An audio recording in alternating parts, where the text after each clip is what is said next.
로마서 3장 9절부터 18절까지 말씀을 제가 봉독하도록 하겠습니다.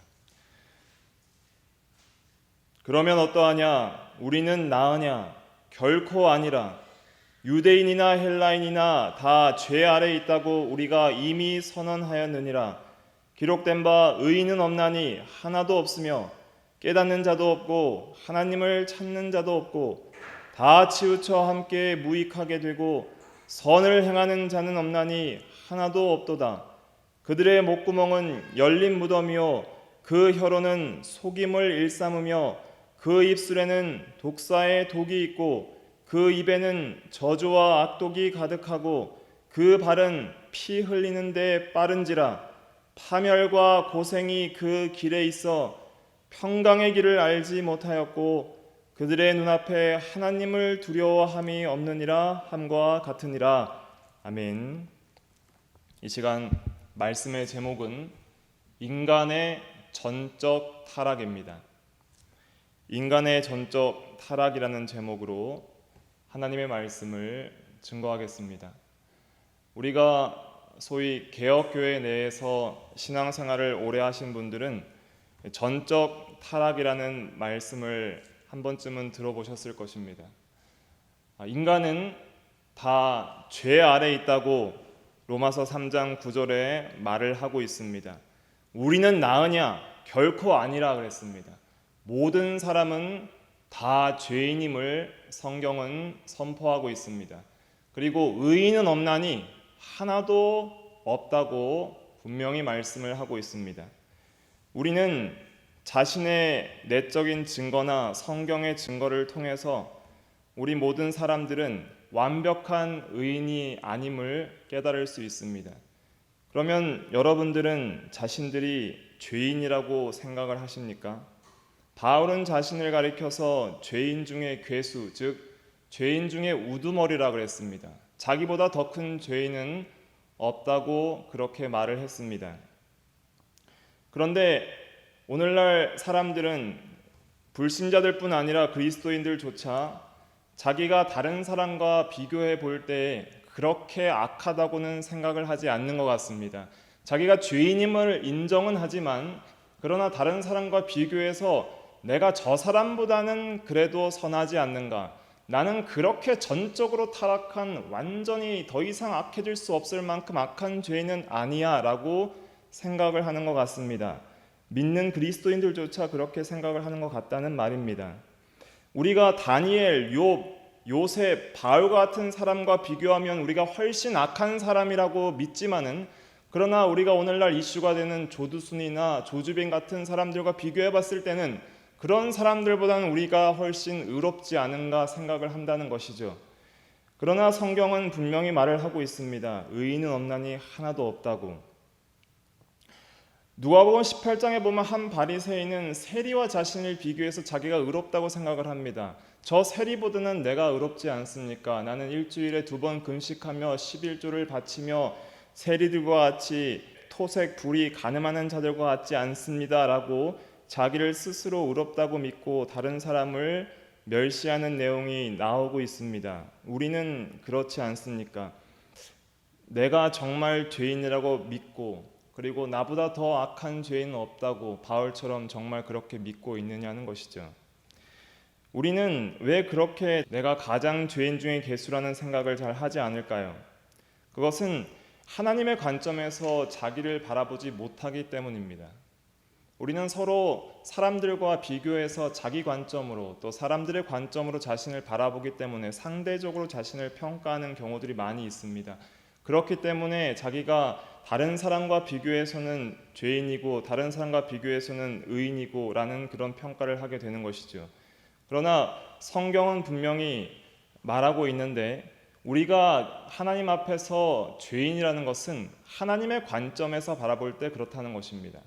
그래서 우리는 하나님이 보시기에 우리가 의인인가 그것을 돌이켜 봐야 된다는 것이죠. 하나님이 보시기에는 모든 인간은 전적으로 타락한 죄인입니다. 한 사람도 예외가 없습니다. 누구도 하나님 앞에서는 나는 좀 의롭지요 라고 말할 수 있는 사람이 없어요. 왜냐하면 하나님은 중심을 보시기 때문입니다. 인간은 외모를 보지만 하나님은 중심을 봅니다. 속에 있는 모든 것을 다 아시는 하나님입니다. 생각과 의도와 그 모든 생각과 행위의 중심이 무엇인지를 아시는 하나님입니다. 그 중심을 보시는 하나님께서 인간들을 어떻게 평가하셨는지를 보십시오. 창세기 6장 5절에 보면 노아 홍수로 말미암아 세상이 멸망하기 전에 하나님께서 인간들을 보신 그 하나님의 관점이 어떠한지를 보시길 바랍니다. 창세기 6장 5절 말씀을 제가 읽어드리면 여호와께서 사람의 죄악이 세상에 가득함과 그의 마음으로 생각하는 모든 계획이 항상 악할 뿐임을 보시고 그랬습니다. 하나님이 보시기에는 죄악이 적당히 있는 게 아니라 가득하다 그랬고, 그리고 그 사람들의 마음으로 생각하는 것이 때론 선하고 때론 악한 것이 아니라 그 모든 계획이 항상 악할 뿐임을 보시고 사람 지으심을 한탄하사 쓸어버리시겠다고 하셨습니다. 이것이 하나님의 관점입니다. 그러니까 사람들끼리 내가 더 의롭다, 너는 더 악하다라고 판단할 수 있는 것이 아니죠. 하나님이 보시기에는 의인은 하나도 없고 철저하게 악한 죄인들로 보일 뿐이라는 것입니다. 그런데 우리에게 살펴보면은 때로는 의롭게 보이는 사람들도 있습니다. 우리가 정말 드러나는 악을 행하지 않은 그런 경우들이 많이 있잖아요. 실제로 살인을 하지 않았고 실제로 한 번도 도둑질을 하지 않은 사람들도 있을 겁니다. 그렇죠? 그래서 정말 악한 어떤 성범죄자나 악한 살인자들보다는 그래도 내가 실제로 악을 짓지 않았으니까 나는 좀 더 의롭지 않은가? 실제 행위로 짓지 않았기 때문에 나는 의롭지 않은가라고 생각을 할 수 있는데, 근데 그것은 우리 중심을 모르기 때문입니다. 하나님께서 우리의 마음을 다 보세요. 그래서 우리의 마음 속에 있는 모든 생각들이 영상으로 보여줄 수 있는 장치가 개발된다면 하나님은 그것을 하실 수 있는 분이기 때문에 실제로 우리도 그리고 다른 사람도 우리의 마음 속에 있는 걸 다 볼 수 있다면 얼마나 우리의 죄악이 더러운가를 알 수 있습니다. 우리가 실제로 누구를 죽이지 않는다 하더라도 우리 마음 속에 누구를 죽이고 싶고 미워하는 마음들이 있었다면 우리는 이미 마음으로 살인자이죠. 그리고 우리 마음속에 음란한 생각을 품었다면 우리는 간음한 자이죠. 그것이 실제로 악한 행위로 드러나지 않았을 뿐이지 인간의 모든 마음은 전적으로 부패했다는 것을 이것을 통해서 우리는 알 수 있는 것입니다. 그런데 어떤 사람은 그것이 행위로 나오고 어떤 사람은 행위로 안 나오죠. 왜 그럴까요? 이것을 일반 은혜라고 그럽니다. 내가 오늘 하루를 극악한 본성대로 죄를 안 짓고 그래도 좀 선하게 살아갈 수 있는 모든 게 하나님의 은혜예요. 정신병자가 되지 않고 사이코패스가 되지 않고 그래도 도덕적으로 다른 사람이 보기에 그래도 나름대로 선하게 살아갈 수 있는 모든 게 하나님의 은혜예요. 만약에 아담이 타락했을 때 하나님의 그 본성 그대로 살으라고 놔뒀으면 인류는 멸망했을 겁니다. 스스로 자멸했겠죠. 모두가 가인처럼 서로를 죽이고 다 죽고 말았을 거예요. 그런데 하나님께서는 그렇게 멸망하지 않도록 모든 사람들에게 일반적으로 은혜를 주셨는데 그게 뭐냐면 나름대로 도덕적 양심대로 살도록, 그리고 제정신 차리고 사회적으로 규범을 가지고 나름대로 이성적으로 판단하고 행동하도록 살 수 있도록 모든 은혜들을 주셨는데 그게 일반 은혜예요. 그런데 사람들은 그걸 잘 몰라요. 내가 오늘 사이코패스가 안 되고 제정신으로 나름대로 양심대로 살 수 있는 게 하나님의 은혜라는 걸 잘 모릅니다. 그래서 그것이 자기의 의가 돼서 나는 저 사람보다 의로워, 나는 실제로 죄를 안 지었기 때문에 나는 저 사람보다 의로워 라고 그렇게 상대적으로 자신을 높게 평가하는 것이죠.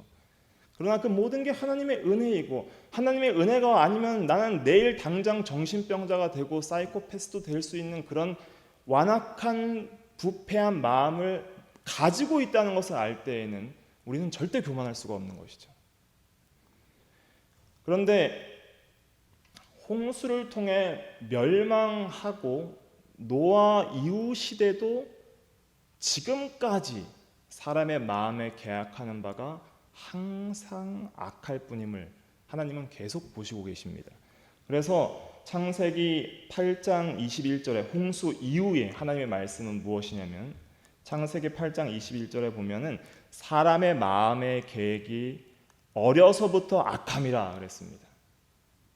그렇게 심판을 받아도 이 그 악한 본성은 여전히 변하지 않았다는 거예요. 역사가 오래 흘러와도 인간의 악한 본성은 개선된 것이 하나도 없습니다. 우리가 이스라엘 민족의 역사를 볼 때 그들이 여호와를 끝까지 거역하고 자주 우상 숭배를 하는 걸 보면서 이해할 수 없다. 어떻게 저렇게 악하고 믿음이 없을까라고 생각을 하지만 우리도 그와 같다는 거예요. 똑같아요. 변한 것이 하나도 없어요. 지금 신약시대의 성도들이라 할지라도 구약시대의 성도들보다 낫다고 생각하십니까? 전혀 나은 것이 하나도 없습니다. 우리는 나으냐? 결코 아니라 라고 선포를 하고 있는 것입니다.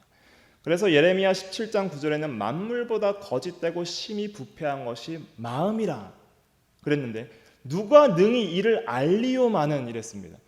자기가 부패했는데도 부패한 줄 모른다는 거예요. 깨달음이 없기 때문에 하나님의 빛을 통해서 내 마음이 하나님의 관점으로 보여지지 않기 때문에 내가 그렇게 극악한 본성과 전적으로 부패한, 전적으로 타락한 죄성을 가지고 있는 그런 상태라는 것을 모른다는 것입니다.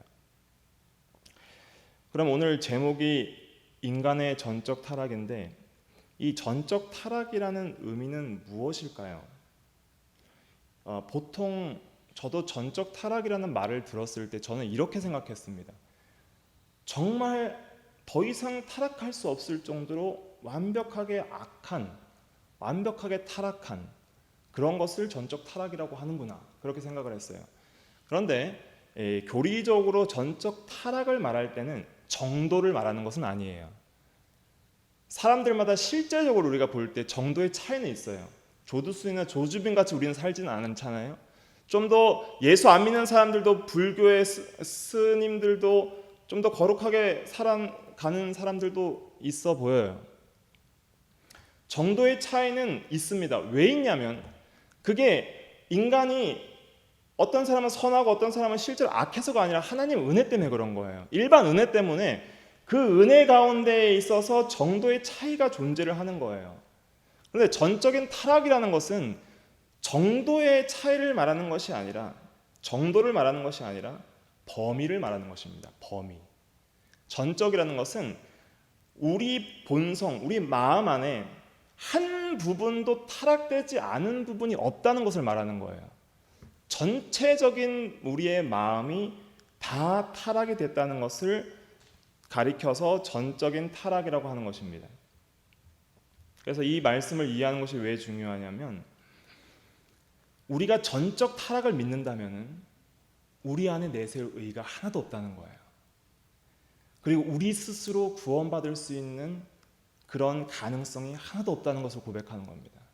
그래서 오직 하나님의 은혜만이, 하나님의 절대 주권적인 초자연적인 역사만이 우리를 구원할 수 있지 인간 스스로 자기의 의로 자기의 선한 행위로 절대로 구원받을 수 없다는 교리가 바로 전적 타락의 교리입니다. 왜냐하면 하나님이 보시기에 선한 구석은 하나도 없기 때문이죠. 마치 이와 같아요. 전적 타락을 저는 이렇게 비유를 합니다. 우리의 마음이 흰색 도화지라면, 하나님이 처음 창조하신 우리의 마음이 흰색 도화지라면 전적 타락한 마음은 흰색 부분이 하나도 없는 도화지입니다. 온통 회색 아니면 검은색인 거예요. 어떤 사람은 너무 검해서 다른 사람이 보기에 더 악해 보일 뿐입니다. 어떤 사람은 좀 연한 회색이라서 다른 사람 보기엔 좀 더 선해 보일 뿐이에요. 그러나 하나님이 보시기에는 아무런 사람도 흰색이 없어요. 다 회색이고 다 검은색입니다. 그것이 전적 타락이라는 뜻이에요. 전적이라는 의미는 그런 의미가 있습니다. 타락이라는 의미는 무슨 의미일까요? 타락이라는 것은 떨어졌다 이런 의미죠. 그러니까 우리가 원래 이 상태로 창조된 게 아니라 원래는 창조되어서 타락하기 전의 상태가 있었다는 거예요. 영광스러운 하나님의 형상대로 창조된 상태, 존귀했던 상태, 타락 이전에 하나님이 보시기에 너무 좋았더라 한 그 선한 상태가 있었다는 것이죠. 하나님이 인간을 창조했을 때 보시기에 매우 좋았더라 라고 했을 때 그 좋았더라는 단어의 뜻은 히브리어로 토브라 그럽니다. 토브. 그 토브는 시편 23편에 나의 평생의 선하심과 인자하심이 정녕 나를 따르리니 할 때 그 선과 동의어예요. 선도 토브예요. 그러니까 하나님이 우리 인간을 창조해 놓고 보시기에 좋았더라라고 고백한 것은 보시기에 너무 선하더라 이런 뜻이에요. 선이란 건 뭐냐면 기준이 있습니다. 선은 하나님이 처음 창조했을 때 창조의 본래의 상태가 선이에요. 그 창조의 본래 상태는 뭐이죠? 창조의 목적에 맞게 하나님께 온전히 영광을 돌리는 상태, 그것이 선입니다. 그 선한 상태, 온전한 상태, 영광스러운 상태에서 떨어진 게 타락이에요. 그러니까 완전히 처음 상태에서 완전히 망가진 상태가 타락입니다. 예를 들면 제가 음식은 못하지만 너무 맛있는 음식을 만들었어요. 보기에도 좋고 냄새도 좋고 맛도 최고예요. 그런데 그게 일정 시간 지나다가 완전히 썩었습니다. 부패했죠. 처음 좋은 음식의 상태가 아니에요. 더 이상 먹을 수 없는 상태가 됐습니다. 그런 것이 바로 타락입니다. 그래서 이 전적 타락을 가리켜서 전적 부패라고도 말합니다. 완전히 처음 상태에서 망가진 상태가 되었다는 거예요. 그러니까 우리가 타락했다는 것을 깨달으려면 처음 상태가 어땠는지를 알아야 되는 거예요. 처음 상태를 모르니까 타락한 상태들만 보고 있으니까 그래도 좀 낫겠지라고 하는 거예요. 예를 들면 이런 거죠. 어떤 장인이 좋은 유리컵을 만들었습니다. 이런 유리컵을 잘 만들었어요. 흠도 티도 없이 정교하게 만들었습니다. 너무나도 좋은 유리컵을 만들었는데 이 유리컵이 여러 개 만들었는데 다 깨져버렸어요. 처음 상태가 아니죠. 다 깨진 것은 타락한 상태라고 할 수 있습니다. 그런데 깨진 유리컵들끼리 자기들이 좀 더 덜 깨졌다고 자랑을 하고 있는 거예요. 그게 죄인이 자기 의를 자랑하는 것입니다. 그런데 만든 사람의 입장에서 보면 모든 깨진 컵들은 다 쓸모없는 거예요. 버려야 할 것입니다. 성경에서 오늘 뭐라고 말씀하셨냐면 다 치우쳐 함께 무익하게 되었다 그랬습니다. 무익한 것이 되었어요. 깨진 유리컵을 어떻게 물을 마십니까? 깨진 유리컵은 그 만든 목적에 부합하지 못한 상태가 됐어요. 이제 선하지 않은 상태예요. 그것이 악이에요.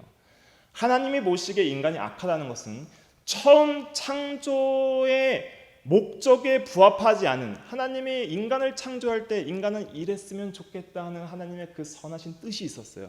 인간은 이제 자원에서 나를 위해 모든 피조물을 다스리며 나의 영광을 위해 살아가게끔 내가 영광스럽게 창조해야지 하고 창조하셨어요. 그런데 그 인간이 이제는 하나님의 영광을 위해 살지 않고 자기 영광을 위해 살아요. 처음 창조의 목적에 부합하지 않는 악한 상태가 되었습니다. 깨진 컵과 같은 상태가 되었다는 것이죠. 그게 바로 타락입니다. 그게 바로 부패입니다. 하나님은 우리 인간을 그렇게 보시는 거예요. 모든 인간은 안 깨진 인간이 없고 안 썩은 인간이 없어요.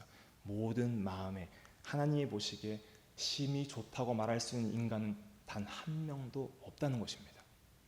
그것이 우리가 구원받기 전에 우리의 상태예요. 그거를 아는 것이 정말 중요합니다.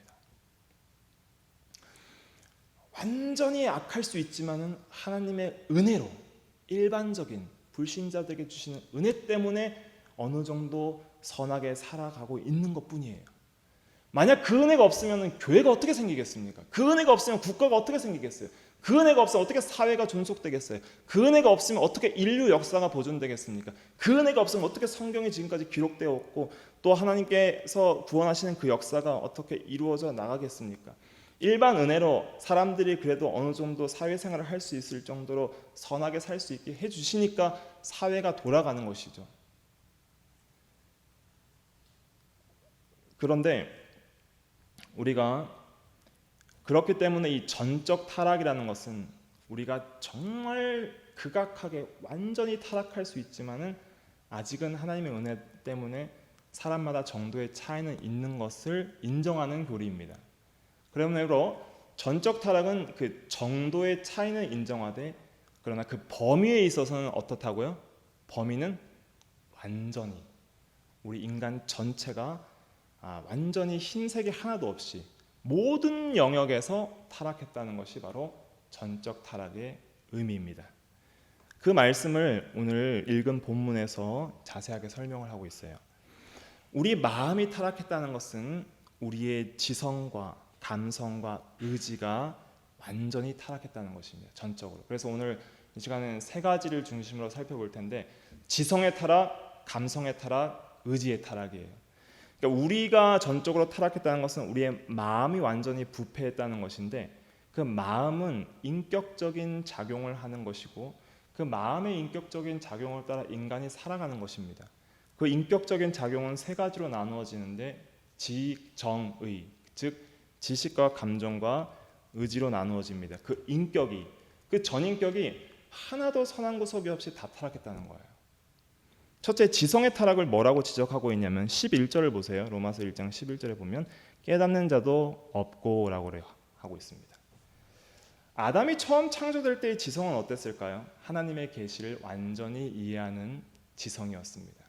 하나님이 말씀해 주시면 그 말씀 잘 모르겠네요 라고 깨닫지 못하는 지성이 아니었어요. 아담은 특별한 지성을, 탁월한 지성을 가지고 있었습니다. 그것을 어디서 알 수 있냐면 많은 동물을 이름 짓는 장면에서 알 수 있죠. 동물 이름 짓기라는 것은 굉장히 어려운 고도의 지성의 작업이에요. 하나님께서 창조하신 그 피조물의 상태와 그 어떤 특성을 고려해서 각각 합당하게 이름을 지어야 됩니다. 이름 짓는 것이 얼마나 어려운지 우리가 한번 이름을 지어보면 알 수 있잖아요. 며칠을, 몇 달을, 몇 년을 고민해야 지을 수 있는 것이 이름인데 아담은 즉시 짓습니다.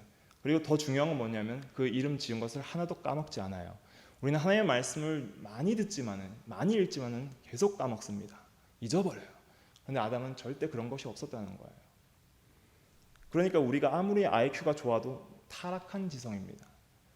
이 지성이 타락했다는 것은 무슨 의미가 있냐면 하나님의 진리의 말씀을 전혀 이해할 수 없다는 의미가 아니에요. 불신자들조차 성경을 연구하고 정통적인 신앙의 교리를 논리적으로 설명할 수도 있습니다. 예를 들면은 그 옥스퍼드나 저런 하버드 같은 데에서는 예수 안 믿는 교수님들이 우리 목사님들보다 더 자세하게 이신칭이나 종교개혁이나 기독교의 교리를 설명을 한다 그래요. 그러면은 믿는 사람들이 입장에서 볼 때 놀란다 그래요. 어떻게 믿지도 않는 사람이 성경의 교리를 저렇게 잘 설명하지? 그런데 하나님의 말씀을 자기 스스로 이해하고 논리적으로 설명할 수 있다고 해서 깨닫는 것은 아니에요. 여기서 깨닫는 자도 없다는 것은 그것을 이해하지 못한다는 것이 아니라 믿지 못한다는 뜻입니다. 그것을 믿느냐고 물어보면 그 가르치는 사람들은 그것은 허튼 소리라고 그래요. 왜냐하면 자기의 지성으로는 믿어지지 않는 미련한 것이고 불합리한 것이기 때문입니다. 깨닫는다는 것은 무엇이냐면 성령의 감동으로 그 말씀이 진리임이 믿어진다는 거예요. 그것이 깨닫는 거예요. 그래서 예수님께서는 마태복음 13장에서 여러 가지 비유를 말씀하실 때 제자들에게 뭐라고 말씀하셨죠? 다 설명하시고 이것을 다 깨닫느냐? 이렇게 말씀하셨습니다. 예수님이 항상 강조한 건 무엇이냐면 깨닫느냐? 그것을 강조한 거예요. 귀 있는 자는 성령이 교회들에게 말씀하시는 말을 들을지어다. 깨달아야 된다는 거예요. 깨닫는 것은 그것이 진리임이 믿어지는 겁니다. 믿어짐으로써 본성적인 완전한 변화가 일어나는 성령의 초자연적인 역사를 동반하는 참된 믿음을 가지는 것이 깨닫는 거예요. 그래서 이 참된 믿음이라는 것은 바른 깨달음으로 주어지는 것이죠. 그런데 깨닫는 자가 없다는 것은 영적인 면에서 아무런 분별력이 없다는 거예요. 그냥 육체로만 살아가는 거예요. 그것이 타락한 지성입니다. 그래서 이 타락한 지성으로는 자기 지혜로 절대로 하나님을 알 수가 없어요. 구원의 길도 알 수가 없어요. 그래서 십자가의 도가 멸망하는 자들에게는 미련한 것입니다. 그리고 구원을 얻는 우리에게만 하나님의 능력이 되는 것이죠. 그러므로 인간의 전적 타락을 믿는 자들은 자기 스스로 진리를 깨닫고 구원의 도리를 깨달을 수 없다. 그런 만큼 전적으로 우리의 지성은 완전히 타락했다는 것을 인정해야 됩니다. 그것이 하나님의 은혜의 깊이를 깨닫는 방법이에요. 두 번째는 감정이 완전히 타락했습니다. 감정이 타락했다는 것은 사랑도 두려움도 모른다는 거예요. 11절 말씀 보시면 하나님을 찾는 자도 없고 그랬습니다. 하나님을 찾는 사람은 누굴까요? 하나님을 찾는 사람은 하나님을 사랑하는 사람입니다. 누구를 사랑하면 누구를 찾게 되어 있어요. 여러분들은 하나님을 간절히 찾으십니까? 예레미야 29장에 이런 말씀을 하셨습니다. 너희가 온 마음으로 나를 구하고 나를 찾으면 반드시 나를 만나리라. 우리의 일평생 소원은 하나님을 더 깊이 만나는 게 돼야 돼요. 그것이 하나님에 대한 사랑의 실제적인 그런 표현이고 실제로 하나님을 사랑한다는 사람들이 갖는 행위라고 할 수 있습니다. 그런데 죄인은 하나님을 찾지 않습니다.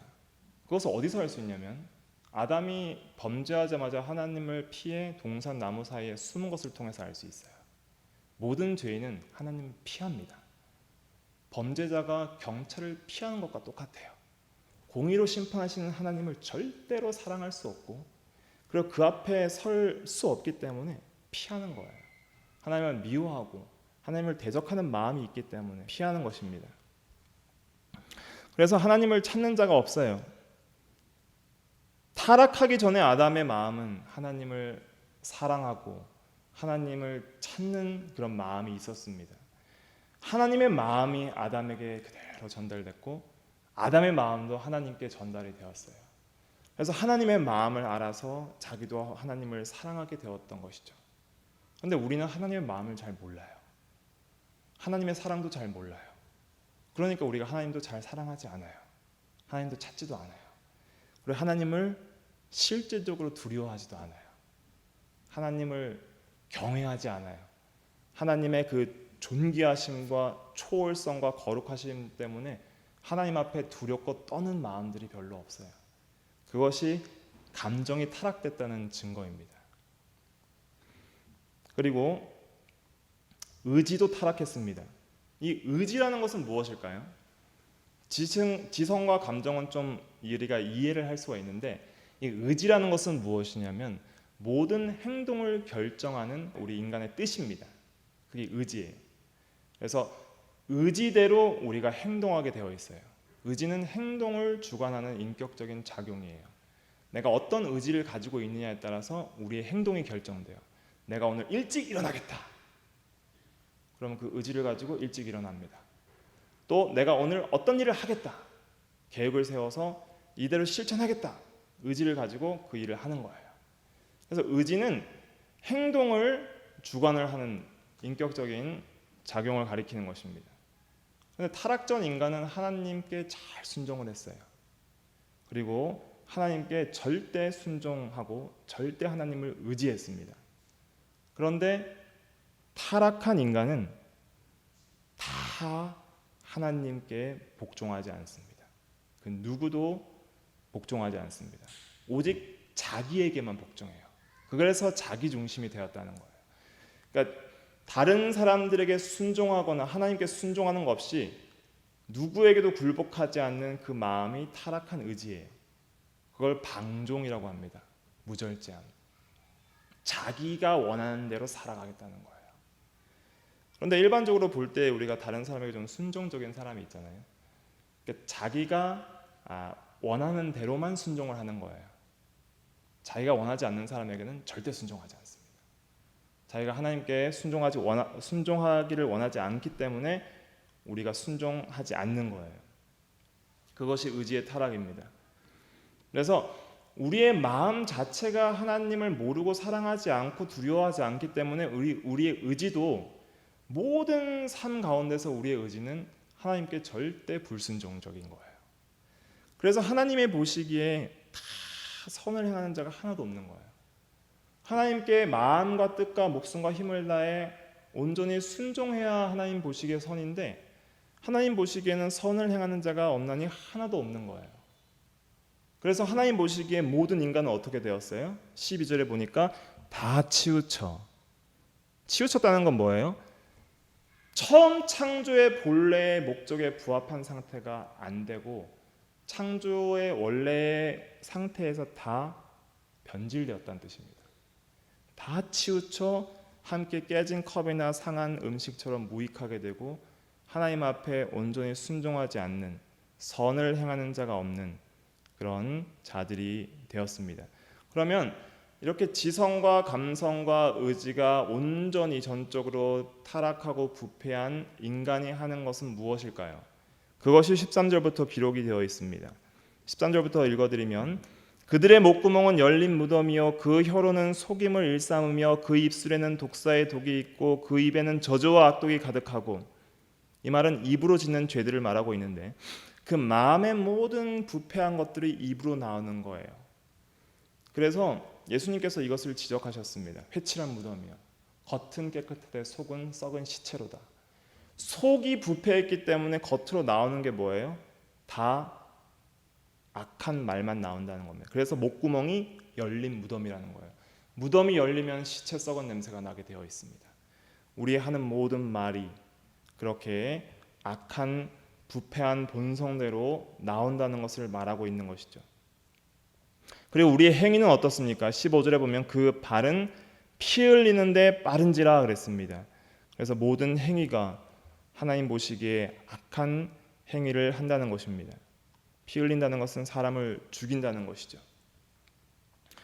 그렇게 살아가는데도 결국은 인생의 결말이 파멸과 고생이 그 종착역에 있어요. 파멸과 고생이 우리의 죄인의 전생의 가운데 있고 결국 마지막은 영원한 파멸이고 영원한 멸망입니다. 그런데 그 길을 모른다는 거예요. 그 길에 있는데 그거를 몰라요. 또 평강의 길을 알지 못해요. 그리고 그들의 눈앞에 하나님을 두려움이 없느니라 그랬습니다. 하나님을 모르기 때문에 실제적으로 하나님을 두려워해서 하나님께 회개하고 돌이키려는 그런 마음을 가지지 않는 것이 바로 전적으로 부패한 죄인의 마음이라는 것이죠. 하나님께서 일반 은혜를 걷어가시는 때가 있을 것입니다. 그러면은 죄인의 모든 타락한 본성대로 완전히 악해지는 거예요. 그것이 지옥이에요. 지옥에서는 모든 일반 은혜까지 걷어지기 때문에 모든 지옥에 있는 죄인들은 완전히 악한 상태가 될 것입니다. 때로는 우리는 이런 생각을 하잖아요. 예수 안 믿고 죽은 어떤 사람을 평가할 때 저 사람은 참 선한 사람이었는데 저렇게 선한 사람이 천국에 못 가다니 하나님이 정말 공의로우신 게 맞나? 이렇게 생각을 할 수 있습니다. 그런데 그가 선하게 살 수 있었던 것이 하나님의 은혜였던 거예요. 그런데 그 사람의 죄는 무엇이냐면 그 은혜를 받은 것을 통해서 하나님께 감사치도 않고 하나님께 영광도 돌리지 않고 자기 의를 자랑하면서 살다가 죽은 것이 악한 것입니다. 그리고 지옥에서는 모든 죄인이 그 죄인의 전적 타락한 본성이 온전히 드러나게 될 것입니다. 그래서 그렇게 살게 될 것입니다. 그래서 우리가 이 전적 타락을 깨닫는 것은 우리가 하나님께 받은 은혜와 사랑을 깨닫는 근거가 되는 거예요. 우리가 예수를 믿은 것은 내가 선하기 때문이 아닙니다. 내가 조금이라도 남보다 의로운 마음이 있어서 예수를 먼저 믿은 게 아니에요. 우리는 전적으로 지성, 감성, 의지가 타락해서 내 스스로는 내 속에서 하나님을 알 수 없고 찾을 수도 없어요. 찾지도 않는 존재들이었어요. 그러나 하나님께서 먼저 우리를 찾아오신 겁니다. 아담이 동산나무 사이에 숨었을 때 먼저 찾아오신 건 하나님이었어요. 아담아, 아담아, 내가 어디 있느냐? 찾아와 주셨고 그에게 가죽옷을 입혀서 구원의 소망을 주셨던 것입니다. 우리에게는 하나님 앞에 내세울 의가 하나도 없어요. 의는 없나니 하나도 없어요. 회색 도화지요. 어떤 부분은 더 검은 도화지일 뿐입니다. 그러면 이 회색 도화지를 희게 만들려면 어떻게 해야 되죠? 제가 어릴 때 친구들이랑 그 도화지를 흰색의 한 부분도 없게 색칠하는 놀이들을 몇 번 한 적이 있습니다. 여러분들은 그런 거 하셨는지 모르겠지만 친구들이랑 같이 한 부분도 흰색이 없게 만들자 하고 볼펜이나 사인펜으로 칠하는 거예요.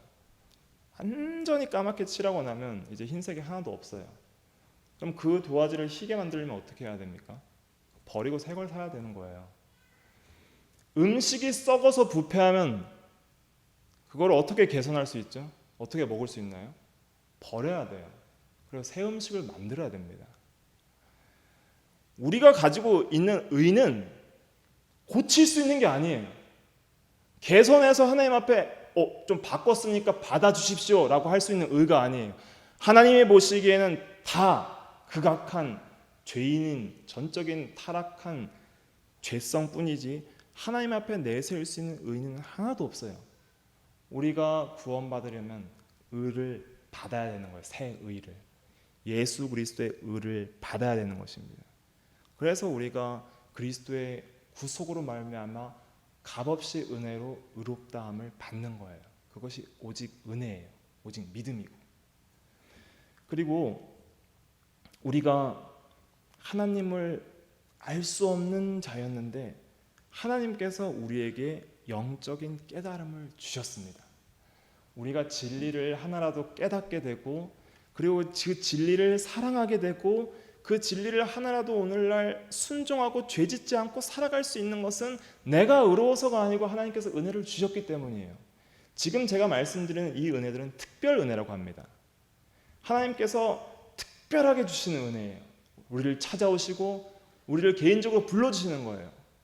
은퇴가라고도 부르시고 성도 여러분들 각자에게 귀로 들리는 음성으로 부르는 게 아니라 하나님이 부르심은 마음을 울리는 부르심이에요. 마음에 하나님의 감동으로 불러주세요. 그리고 회개하고 내게로 돌아오라고 우리를 불러주시고 우리를 찾아주셨기 때문에 우리가 돌아가게 된 것입니다. 그리고 우리가 영적으로 깨달을 수 없는 전적으로 타락한 지성을 가진 존재였지만은 우리가 하나님을 알게 되었고 진리를 깨닫게 된 것은 성령 하나님의 초자연적인 역사로 말미암는 은혜예요. 그래서 사람의 영 외에는 누가 사람의 마음을 알 수 있겠느냐? 그것처럼 하나님의 영 외에는 하나님의 마음을 알 수 없다고 고린도전서 2장에 말을 하고 있습니다.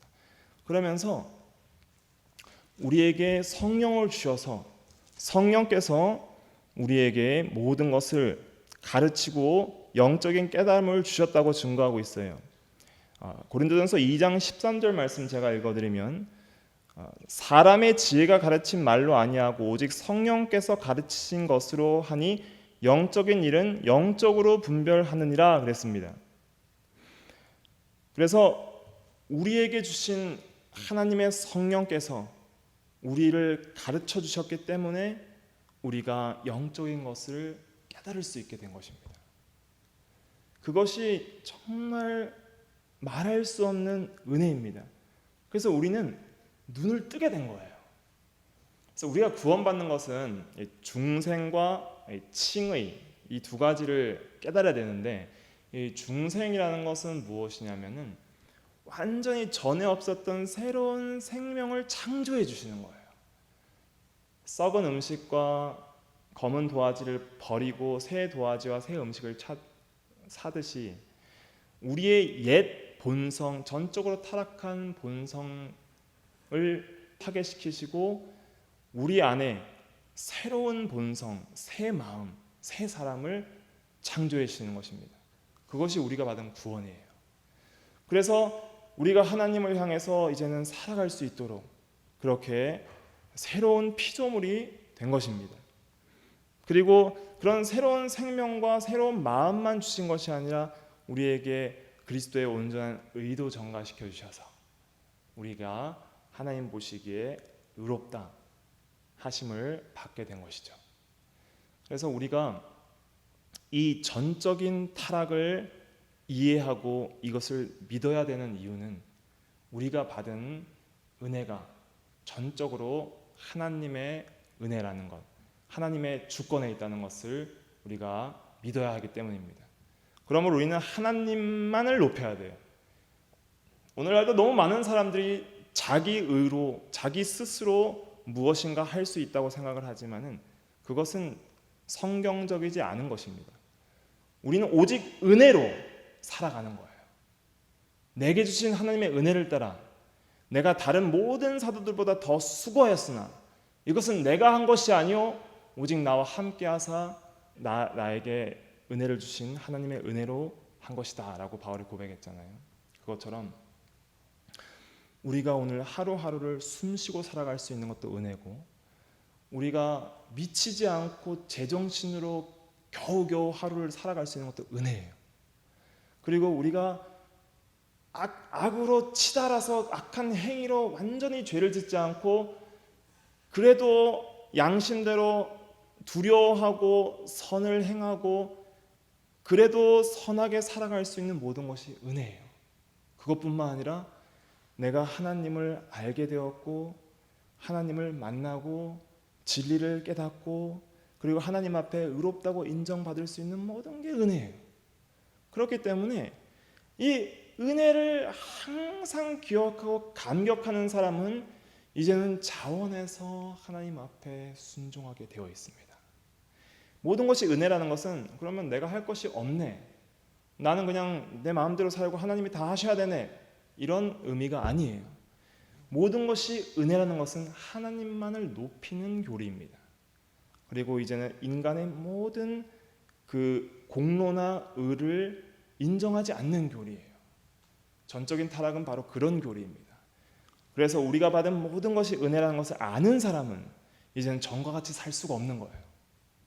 전에 타락한 본성대로 살 수 없는 거예요. 모든 것이 은혜이기 때문에, 그 은혜가 우리를 이끌기 때문에 그렇게 살 수가 없습니다. 그렇게 살아가고 싶지도 않은 거예요. 내 타락상을 알면 알수록, 하나님의 은혜의 크기를 알면 알수록 전의 옛사람이 너무 싫어지는 거예요. 왜 옛사람대로 계속 살아가고 싶어 하냐면, 구원받은 성도가 옛사람대로 여전히 살아가고 싶어 하는 이유는 뭐냐면 은혜를 모르기 때문입니다. 또 은혜를 모르는 이유는 뭐냐면 나의 전적 부패한 것을 모르기 때문이에요. 사람들은 근데 그런 걸 잘 몰라요. 왜냐하면 영적인 깨달음이 없기 때문입니다. 근데 그 깨달음은 은혜로 주어지잖아요. 그렇기 때문에 우리가 해야 될 것은 뭐예요? 단 한 가지예요. 은혜를 구하는 거예요. 날마다 하나님을 찾으십시오. 그리고 하나님께 간절히 은혜를 구하십시오. 성령께서 날마다 우리에게 깨달음을 주시라고 간구하십시오. 애절하게 은혜를 구해야 됩니다. 그래서 겨우 은혜를 받아야 살아갈 수 있어요. 매일매일 육신이 사는 것도 은혜고, 영적으로 하나님 앞에 조금이라도 거룩하게 살아갈 수 있는 게 다 은혜이기 때문에 우리는 하나님께 절대적으로 의존할 수밖에 없는 거예요. 그리고 하나님 앞에 절대적으로 간구할 수밖에 없는 거예요. 여기서 기도의 모든 동기가 나오는 것입니다. 왜 성도가 기도하느냐? 무엇을 먹을까 마실까 입을까 뭘 달라고 하는 게 아니라 은혜 없이는 살아갈 수 없기 때문에 하나님을 붙들고 기도하는 거예요. 그래서 우리가 전적인 타락한 우리 인간이, 우리 스스로 절대 우리를 구원할 수 없었던 그 죄인이 오직 은혜로 구원을 받았다면 이제는 우리의 평생을 주께 드리며 우리가 하나님의 은혜를 날마다 간구해야 됩니다. 그래서 은혜를 받아야 살아요. 하루하루 우리가 겨우 살잖아요. 겨우겨우 살아가는 거예요. 내가 원하는 만큼 정말 잘 살았다고 고백할 수 있는 사람이 얼마나 되겠습니까? 내가 계획한 대로 정말 잘 살아졌다고 고백할 수 있는 사람이 얼마나 되겠어요? 오직 은혜로 살아가는 줄 알고 우리가 날마다 하나님의 은혜에 감격하면서 그 은혜를 더욱더 구할 수 있는 우리가 다 돼야 되겠습니다. 기도하겠습니다.